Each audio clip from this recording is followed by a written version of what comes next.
Last episode of Curse of Strahd DM's guide, we talked about this sexy bugger, Rudolph van Richten. It's not just his character that I need to tell you about, but also one of the key 15 locations in the game is Van Richten's tower. Like I said, you'll probably need to go and read about Rudolph van Richten and this place to understand what I'm going to talk about, because I'm not going to go through each room and tell you what happens. I'm going to tell you what's interesting to run and a few things that you could perhaps mess with. So maybe watching the previous video could help, since I mentioned a few points I made in the previous one in this one. The backstory for this tower is super neat, and Kazan's spell drain is one of the most fun little mechanics I've ever seen in a game. I can imagine that one of the reasons Rudolph took refuge in a place like this is because it's immune to all magic, and he's probably safe from a lot of bad things in there. In addition, should the characters befriend the vampire hunter, this place could even be a hub for them in the future. It says in the book that Rudolph van Richten has left the tower and has instead gone to Gollaglee to act as Rictavio, which I mean he has. And despite this being a good plan, I feel like Rudolph van Richten would probably at least visit the place once in a while to see if it's all good, have a little bit of a read up on a few things, see if he's missing anything in his notes. Perhaps when the party arrives, roll a d20, and on a 20, Rudolph is there doing something, not in the guise of Rictavio. He could be outside, interrogating the disembodied head that he has chilling in the top floor.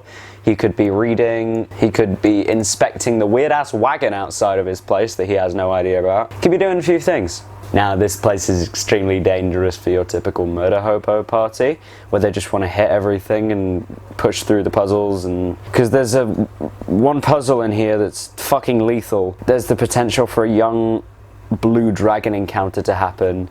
They could get zapped for 8 billion lightning damage, and if they are unwise and they smack one of the clay golems working the elevator, they have to fight a clay golem now. Granted, if they hit one of the 4, they won't all swarm them, but even destroying one renders the elevator system completely useless, and they've basically screwed themselves over. It sucks massive balls if that happens. A little thing that I pulled for this is that I actually put, like the book allows you to, one of the magic items in Van Richten's tower. Thinking up a little bit of backstory, I figured that Rudolph van Richten, on his massive ass journey, has probably got a few things to his name at this point. He's been in Barovia for 3 months. He needs some good shit. The book doesn't say he has too much stuff when he came in, which I thought sucks. So, naturally, give him one of the 3 key items. I didn't literally want to give him the Sun Sword or the Holy Symbol of Ravenkind, so instead, Rudolph is hanging on to the Tome of Strahd and knows a buttload about Strahd's various backstories and antics, which is very useful. I had originally done, so I decided I wanted to put him in there, and then I did another card reading to find out where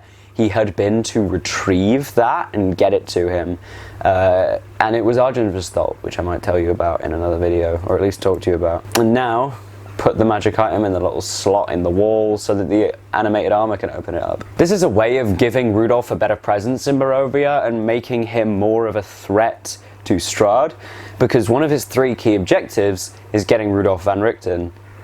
He's not going to go out of his way to mess with Strahd at all. When coming up with why Rudolph has one of these items, maybe think about where it came from before. Similar to what I did, I redrew a card and decided that was where the magic item was. Build a little backstory around that, make Rudolph feel a little more there in Barovia. There is another possible encounter that can happen here, where if the party makes a buttload of noise and collapses the tower or sets off the lightning trap or explodes Esmeralda's wagon, a bunch of werewolves and then a few wolves as well charge on down and start messing with them. And I believe that this is way too many things for a party to handle until they're 6th or 7th level. There are so many werewolves and so many wolves, and my god, they will get screwed over if either Esmeralda or Rudolph don't get there in time. So downgrading the amount of werewolves and wolves in the encounter can definitely help. If the party is level 4, they might not have too many ways of hurting werewolves. If you ran the Death House, they might have a silvered short sword. That's about all they really should have for now. They might get a few other interesting magical weapons, so the Blood Spear could come in a bit early depending on where they go. Vladimir Hrongard's +2 Greatsword, that could come in. But yeah. In addition, Kirill Stoyanovich, one of the leaders, I believe, of the werewolf gang, comes along and he fights them as well, which I think kind of blows dick, because he comes in and then what if he just dies? That really ruins a lot of the cool stuff that's happening over at the werewolf den and the general, like, social climate of the area, if you know what I mean. I've had my players kill Rahadin in 3 to 4 turns at level 5. That hurt.